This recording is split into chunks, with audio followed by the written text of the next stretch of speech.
कसं एका साध्या गार्डनं उभी केली 5,000 कोटींची कंपनी. साल 1982.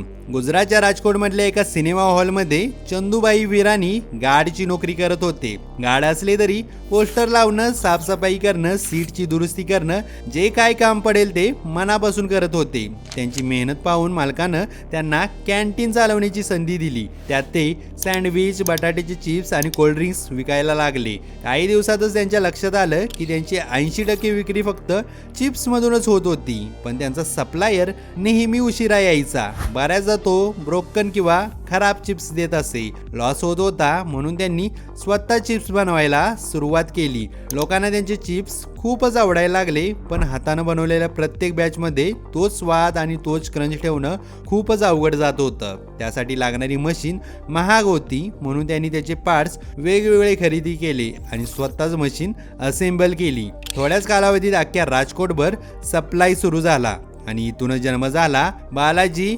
वेफरचा. आज बालाजी वेफरचे प्रोडक्ट्स भारतातल्या लाखो दुकानांमध्ये मिळतात.